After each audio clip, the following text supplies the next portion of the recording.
اور تمہارے لیے سونا چاندی خرچ کرنے سے بہتر۔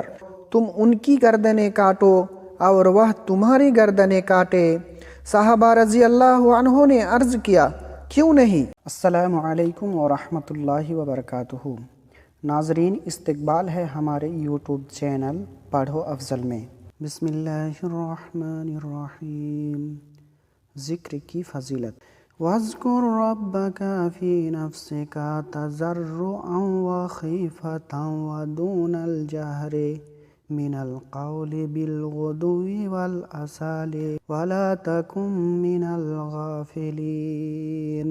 اپنے رب کو یاد کیا کر اپنے دل میں عاجزی سے اور خوف کے ساتھ، اونچی آواز کی نسبت کم آواز کے ساتھ، صبح اور شام، اور غافلوں میں سے نہ ہو جانا۔ نبی کریم صلی اللہ علیہ وسلم نے فرمایا، مثل الذی یذکر ربہ والذی لا یذکر ربہ مثل الحی والمیت۔ اس آدمی کی مثال جو اپنے رب کو یاد کرتا رہتا ہے اور جو اپنے رب کو یاد نہیں کرتا، زندہ اور مردہ کی مانند ہے۔ مثل البیت الذی یذکر اللہ فیہ والبیت الذی لا یذکر اللہ فیہ مثل الحی والمیت۔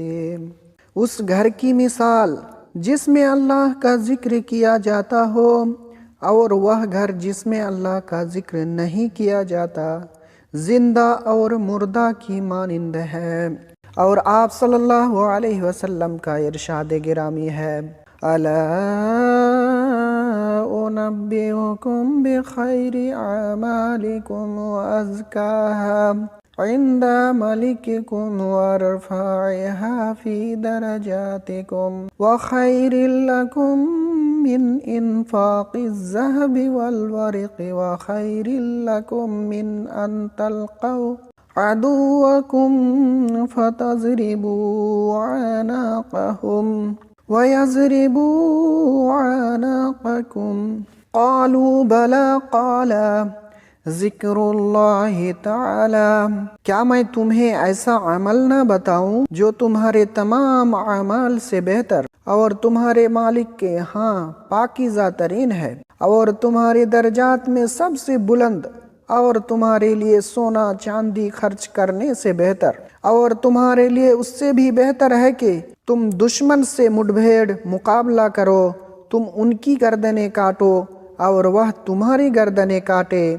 صحابہ رضی اللہ عنہ نے عرض کیا، کیوں نہیں؟ آپ صلی اللہ علیہ وسلم نے فرمایا، اللہ تعالیٰ کا ذکر۔ السلام علیکم ورحمۃ اللہ وبرکاتہ۔